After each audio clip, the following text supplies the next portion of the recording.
Hello, everyone, and welcome to our live event.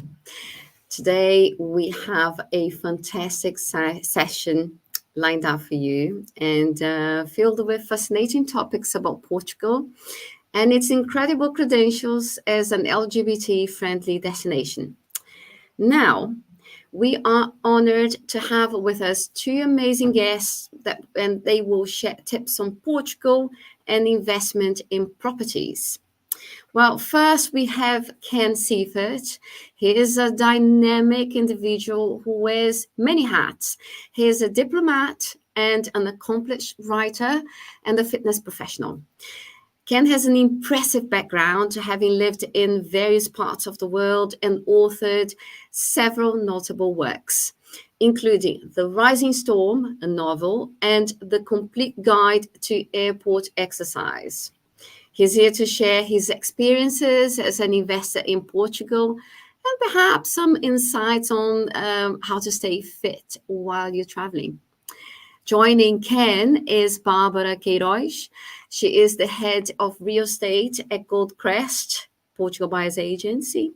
Barbara has her finger on the pulse of the Portuguese real estate market and is here to give us the latest updates on Portugal's standing as an LGBT-friendly country. And she will also share valuable insights into what clients are looking for in terms of properties and her recommendations on the best areas for investment. So let me explain how it works. If it's the first time you join us at a live event, we will have a quick conversation, me and the guests, and then later we will open the chat for questions. If you are pressed for time, if you have to go, just jot down your comments there, your question there, and our team that is already online will be able to answer questions. Well, without further ado, let's dive into our conversation. Hello, Barbara. Hello, Ken. Welcome. Hello. Hello. Good to have you here. Great. It's a Barbara, pleasure to be here. And it's our honor. Honestly, I think we will have a really, really interesting live session today. So, Barbara, do you mind if I start with Ken? No, of course not. Okay, cool. So, Ken, you've traveled extensively as a diplomat and a writer, and obviously this passion for writing and commitment to fitness have led you to undertake two fascinating projects. Could you share with us a bit about your work and the two books that you've written? That'd be an honor. First, travel, my God. So I world.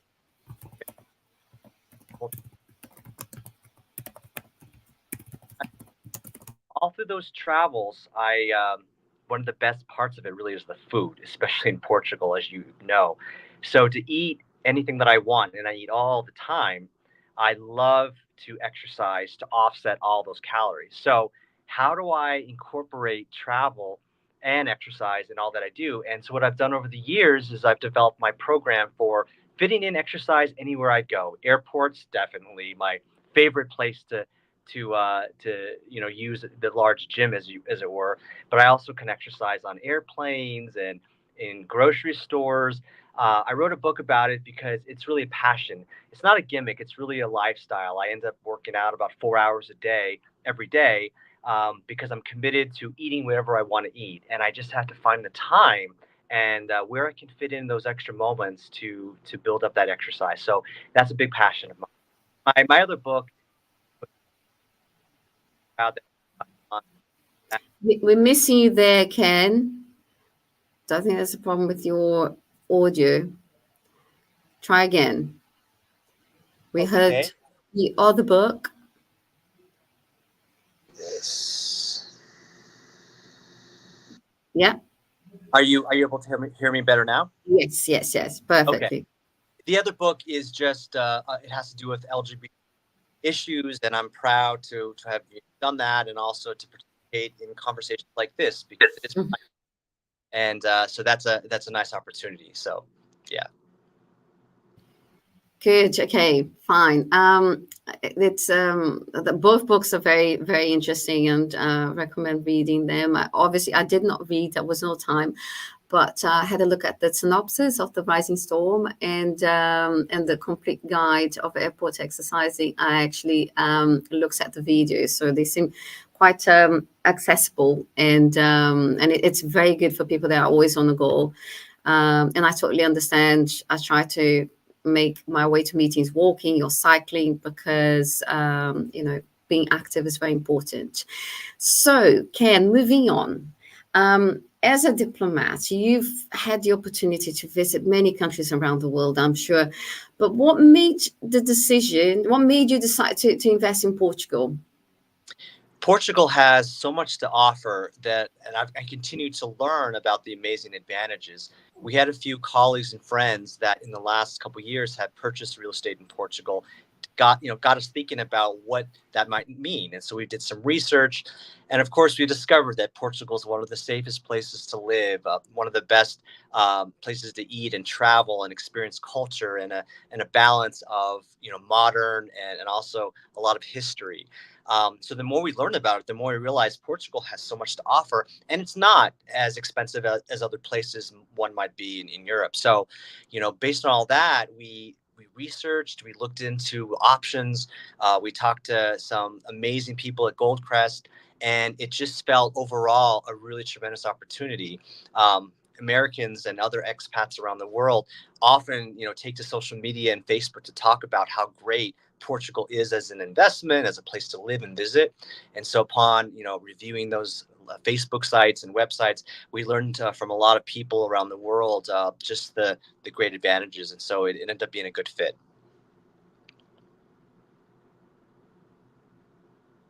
Hang on, I had to unmute myself.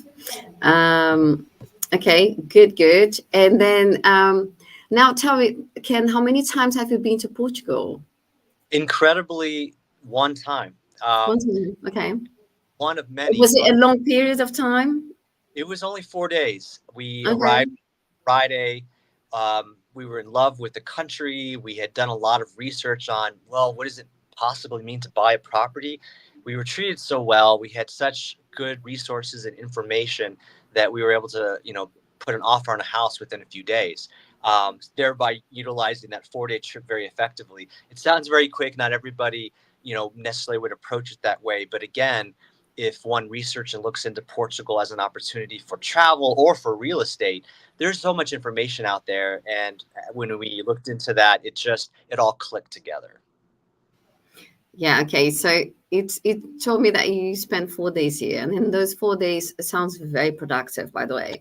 In those 4 days, I bet you did lots of exercises, but you also managed to find a property. And I believe this area where you bought your property was in the Silver Coast, correct? Did you say that? Yes, correct. Okay. Mm-hmm. What drew you to this area? Well, there's a very, very popular surfing community that likes to go to that area. I'm not a surfer, but we do like the water. We love the ocean. And so, we looked at different properties in different parts of the area. We wanted to be close to the capital, not too far from the airport. That particular area, really, we went and visited, and we were just taken by the views and the water, the calmness. The restaurants were amazing. We had a couple of opportunities to eat there. It just fit us. There's a lot of beautiful nature, lots of trees, and it's still accessible to really historic and modern parts of the capital area. So that just it felt great. And in terms of prices, we found the prices to be very competitive compared to other parts of the area. So Okay. Yeah, the surfers, they tend to find the best beach spots. So I'm not a surfer, but when I'm visiting a new place, I look for surfer beaches because they tend to be very beautiful. So tell us, Ken, about the process of acquiring your property. How did it work? Because I think it would be good for our viewers to understand. Maybe it's the first time they they are intending to invest abroad or buy a property abroad. So it can be daunting if you're not really familiar with the process. So how was it for you?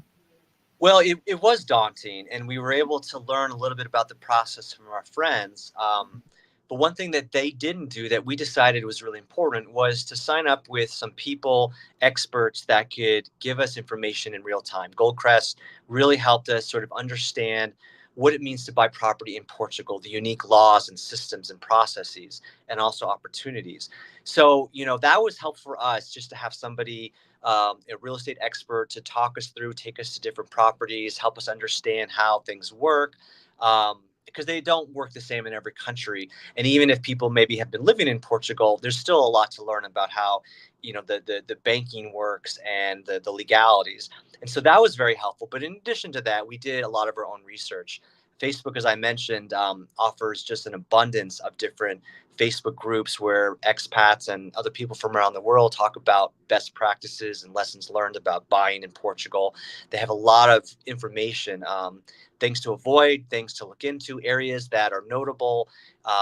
And for anybody, regardless of price point or, what their inclination is, whether they want to live near the beach or near the city or in the countryside, people have a story or information to share. But of course, everyone comes in with a certain perspective and maybe even bias. So that's why having the real estate professionals sort of walk us through and help us understand what's what was very, very useful. And so together with that information, I think a person can make an informed decision and understand sort of what's possible. And certainly no one should be expected or pushed into a decision too fast. I mean, it was 4 days for us, but others take months or years to find what's right. It's kind of like dating. You have to really shop around until it's the right fit. Yeah. Yeah, that was a good reference.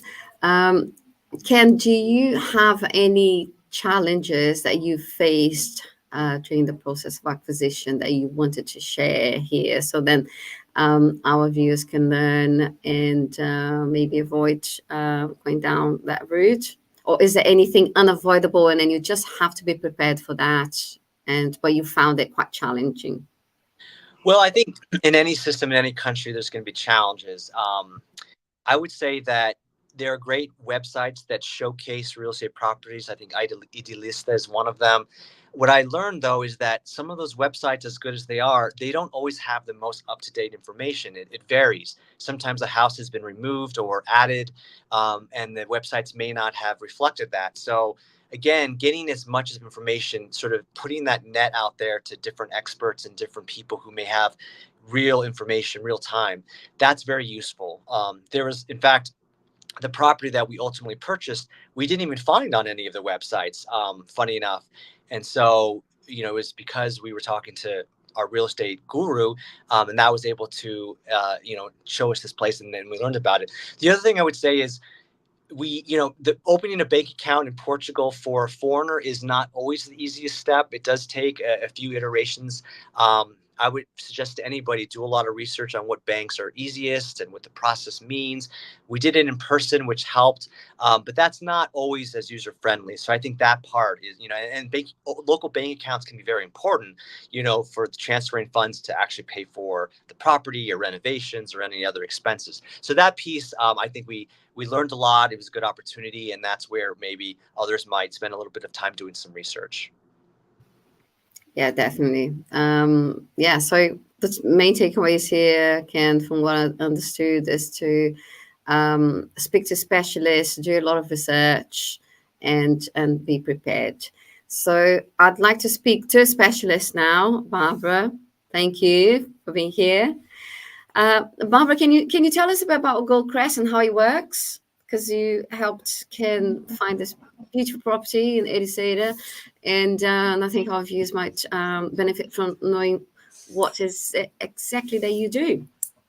Yes, of course. So, good afternoon. So here at Goldcrest, we are a buyer's agents. So we help clients to find the property that they are looking for in Portugal. Okay, we work all over the country, and in this case, maybe I will pick the case of Ken, for example, to exemplify how we work. Okay, I remember that when we had our first call, Ken, you had an idea of where you want to buy, and at the end, you end up buying in other place, right? So we do this search with the client. Okay, the client comes to the Gold Crest, and we help them to know the areas. Okay, we even make some visits to different areas to connect with the place, to connect with the real estate that is available there, and then we help the clients choose the properties that they like the most. We help them see the properties, we negotiate. So we are like the right end of the clients during the process of buying a house abroad. We know that it's difficult. It's a process that you need to know the ground, you need to know the processes, and of course, the clients need a person here and an agent to feel safe. And we are very transparent. Like when you see a place that a client that is not a good fit, for example, we say, no, this is not good for you. Look at this. So we help the clients to have the dream, okay, or the investment. We have clients investing too. And with Can, this was the path. So we look for properties, we chose one, we negotiate the property, and then we help the clients with all the steps until the final deed and forward. So having a surveyor or open a bank account, for example, if you need, or so we help the clients with all these steps. Yeah. And that's it. No, I know it's a big job. There are many details, and you have to be make sure the client is aware of every single step. So, Barbara, thank you for that introduction. But let's go back to the theme of this live. So, Portugal is known for being an LGBT-friendly country, and can you share with us an update on how Portugal maintains its reputation, and are there any recent developments in this regard? Yes, so Portugal is known as one of the best places in Europe to live as an LGBTQ plus people. So in Portugal, the law has been constructed, let's say like this, since 1982, where Portugal decriminalized homosexuality and different routes until now. That in 2024, that we are the 9th place on the rainbow map of ILGA, that is the association, the LGBTQ plus association. So we are the 9th place on the rainbow map. I even asked here our team to share. So we are under the best countries where the law protects and hug LGBTQ plus so people. the rainbow map is basically a tool that evaluates places around the world where LGBTQ plus people should be feeling safe, and the laws are beneficial to the community. Is that how the rainbow map works? Yeah. Exactly. Yeah. Okay. And it's very interesting because we have the same punctuation for a lot of years, but we have been changing the position on the map. Okay. So if you see on the rainbow map, we have 67% of positivity, and we have been changing from the 10 to the 9. During 2020, we were in the 6th, but then, as you know, so laws are changing, so we will move under this rating. But now I think we are in a very good path. Even in March this year, we have a big legislation, a big bill that was tends into force, that legislation that prohibits and criminalizes practices to force conversion of sexual orientation or gender identity. So we feel that Portugal, of course, there are work to do, okay, but it's a country that is very, very friendly, okay, to LGBTQ plus people, and we Yeah. hope to getting better. Yeah, sure. And it's not only the laws; it's a welcoming environment. It's the vibrant culture. So everything plays together to bring Portugal to this position. There's also some events happening, which are quite important here, isn't it? Like there is the Pride. There's also Euro Pride happening in 2025. Is that correct? Exactly. So in 2025, we will have the Euro Pride event. Each year, as this event is hosted in a different city, okay, in Europe. Next year, it will be in Lisbon. So I think this is one more step of embracing Portugal as a friendly country. Yeah, Okay? to all. So here, just for our clients, I'm sorry, and for our viewers, it's important to say that in Portugal is legal to marry the same sex it's legal, the same sex marriage. It's legal to adopt. It's legal to use technology to assisted reproductive, regardless the orientation or marital status of women and men. Yeah, sure. And that's something to take into consideration if you're buying property together as well, and all sorts, and if you're relocating with child also. So moving on. Sorry, Barbara, did you want to say something? No. Okay. So moving on. You are the head of real estate for Goldcrest. What trends are you seeing in like what your clients are looking for in terms of properties? So they're like specific types of properties that are particularly in demand. So what does your client want? Yeah, so we are seeing a lot of trends at the moment in the real estate market, but there are some features that the clients are searching. Okay, and I think they are in line with the progression of our society. For example, we have a lot of clients that are looking for properties that are sustainable. So where you can have your own water, when you can have your own garden to have fruit trees or vegetables, for example. So sustainability has been a thing that is growing, like houses, eco-friendly houses and energy efficient homes, for example.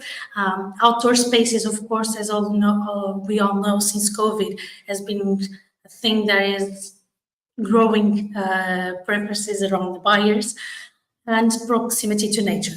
Okay, so I think we can recognize this. If any of us bought a house in the last years, we know that this is what we are searching. And then we have two types of buyers. We have buyers that are looking to relocate into the nature and to get in contact with the nature and have bright views and green views. And we have clients that are looking for a vibrant community, to be in the center of the city, center of neighborhoods, so to have a good local amenities or community. We have also clients looking for projects, to renovation projects. Like I'm moving abroad, I'm moving to Portugal, so I want to find a place that I want to tailor by my taste and live there and have my retirement house, for example. And then, of course, we have clients that are looking for projects to invest for long-term rentals, to touristic rentals, or even to have price appreciation, because in Portugal is a thing that is happening.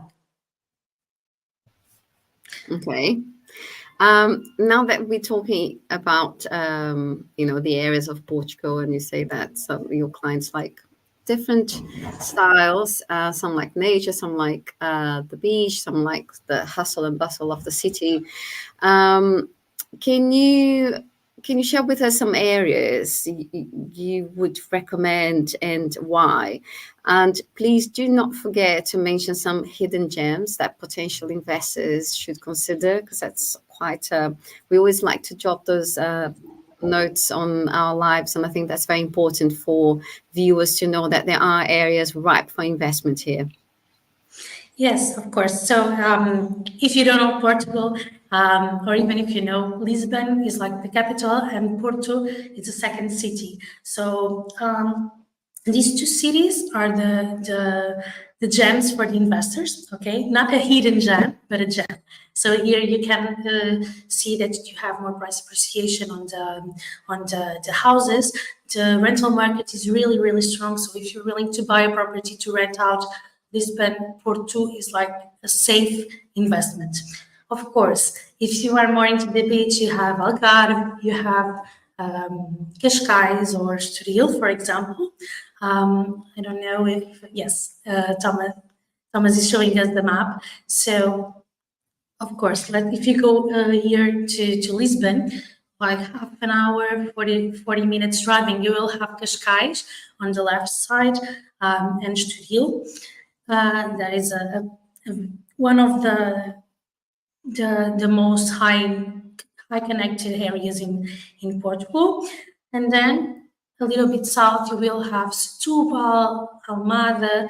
These are more affordable regions, but with beautiful landscape. If we are talking about Sesimbra, for example, the bridge, right? Because we can see yes, across the bridge. Exactly. Right here. Okay, cool. Exactly. So around Lisbon, we will have these locations.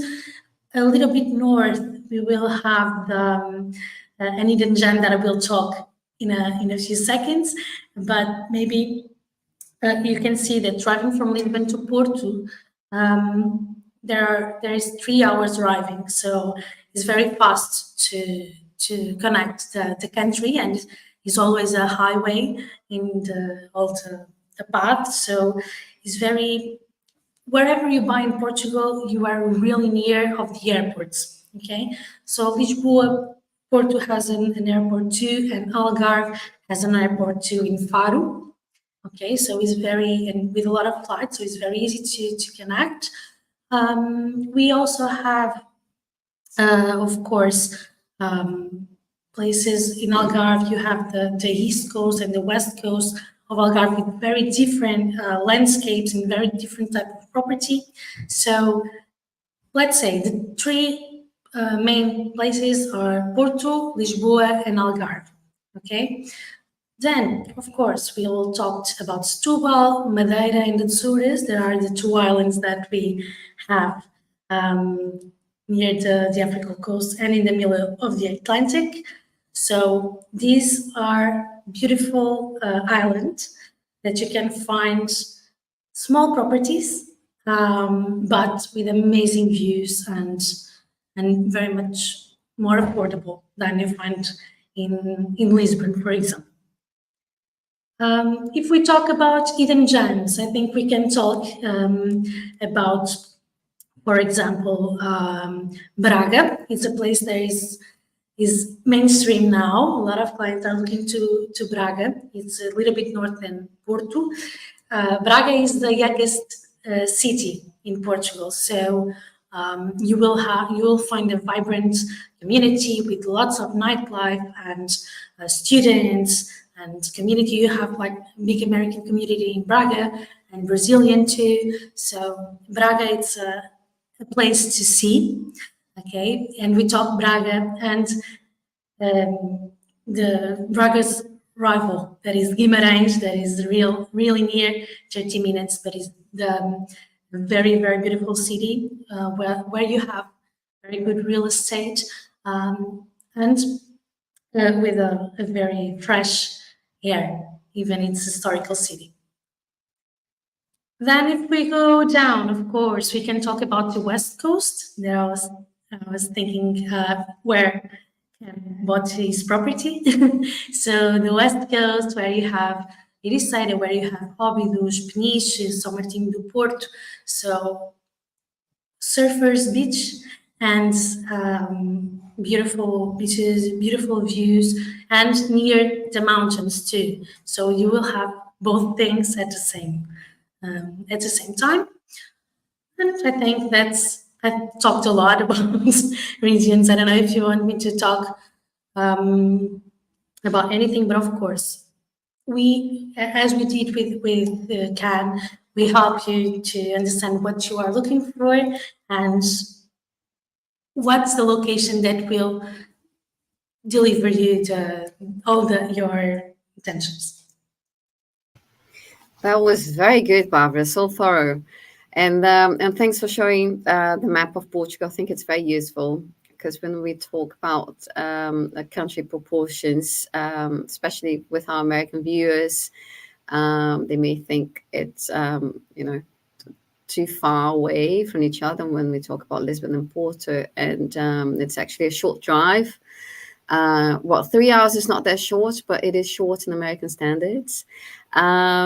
I think it was a good highlight on Meta that there are international flights from Lisbon, also from Porto, and from Faro as well. Obviously, Faro is a bit reduced, not as much as in Lisbon, but so the country is really well connected. And even in the Azores, there is a direct flight to the US as well, because it's an island with a strong connection, historical connection with the United States. Right, so our chat is getting some questions now, but before I open the chat, I'd like to ask Ken, I'd like to ask him two questions. First, would you recommend Portugal as an investment and why? Absolutely. I am absolutely thrilled to have made this decision. Like I said, so many people I know are making a similar decision. And so it's overall, from the LGBTI friendly aspects of the weather, it's just a really awesome place to live, to visit, to invest in. So yeah, I'm very happy and recommend it. Good, nice. And then my second question is, do you have a simple exercise that you could show us now and that you can make on the go whilst you're waiting for your flight or a train? Absolutely. One of the best things I ever did is invest in basic resistance cords. These are portable gym items that you bring anywhere. And I can literally sit in my chair on conference calls or calls like these, just do bicep curls or any kind of upper body movement. And I do this waiting in lines in the airport or movie. They're really, really great opportunities to just stay fit while also trying to multitask. So I think that is a very good one. I'll certainly adopt it for meetings. How about you, Barbara? Will you do that as well? It's very easy. Yeah, with that hour exercise, I might do it. Cool, guys. Thank you. So let's answer some questions here. So there's one who wants to buy a house with her partner. Is it possible to get a mortgage with both revenues added up? Barbara? Yes, it's possible, as I told before. So the marriage, for example, is legal in Portugal. So when you apply to a mortgage, you can, of course, use the revenues of both in the couple. Even if you're not married, if you are in under the same house, for example, same home address, you will be able to use a mortgage together, of course. Great, thank you. Right, so here's your answer. I've got one for Ken. Ken, so you well versed in travel and exercise. Do you consider Lisbon to be one of Europe's great outdoorsy cities? And how so? Yes and no. I think there is an enormous advantage to being near the water and running near the beach and having that beautiful part of the city. I have found some of the sidewalks in Lisbon to be a little older with a lot of cobblestone, and it's beautiful, but not always as easy to run. Because I only spent 4 days there, I'm sure there's so much more to discover, parks and areas. But a lot of the capital city itself is historic and so it doesn't necessarily have the sort of the flat running paths if that's what one is looking for in terms of outdoor. I did notice a number of parks which were great. So I think yes and no. There's so much more to discover, and then once outside of the capital city, there's like endless opportunities in the mountains as well. I think that was a very good answer. It's a yes and no, especially if you are in the city. Barbara can vouch for that. What do you think? It can be quite challenging with all the cobblestones and so on. I'm a cyclist, so I can speak with some authority on that. But you also very close to cycling routes that takes you like all the way close to the town of Fatima. So it's very interesting how you can get both the difficulty and the accessibility at the same time in town. Yes, and even in all the neighborhoods, almost all the neighborhoods, you will find in Lisbon a place with a park and machines, street machines to make a little bit of an exercise. Good, yeah. Right. So, Barbara, since you're here, let's give you another question. Apart from LGBTQ plus community, how easy is in general to integrate in Portugal as an expat? Is English widely spoken? Yes, regarding the language. So if we are talking about Lisbon, Porto, Coimbra, or Faro, for example, if all the Algarve, in fact, these are places that we are very used to receive expats. So English is widely spoken. Of course, it's not for everyone, but a lot of people talk it. If we are talking about small villages in inland, usually it will be harsh, but it's not impossible. And here in Portugal, we always try to make the people feel welcome. So if they don't talk English, they will talk by gestures. They will find a way to welcome you and to put you eat a lot, to make you eat a lot, drink a lot. So it will depend on the way on the place that you go. Sure. But yes. Can I also contribute to that one? English is the number 8th in the English proficiency ranking in the world. Portugal ranks number 8, in front of South Africa, where English is an official language of the country. So just so you can see how widely spoken English is in Portugal. So let's see, we got another one here, but I think it depends on the country of origin. So this question will be the last one because we have to finish the score. Can you tell us if you have to give up your citizenship in the country if your birth residence when becoming a Portuguese resident citizen? You are talking with me, Jason? Yeah, talking with you, but also answering at the same time. So it depends on the it depends on the birth of residency. Of the country of birth and of citizenship. It's not because of Portugal. It's only if your country of origin requires it. I've got my legal team here. It's not that I know this answer by heart. But I've got them helping me here with this answer. Good. So I think we covered everything. And thank you very much, everyone. Thank you, Ken. Thank you, Barbara. And I hope to see you again soon. And thanks for joining our live today. Take care. Thank you so much. Thank you. Thanks. Bye. Bye.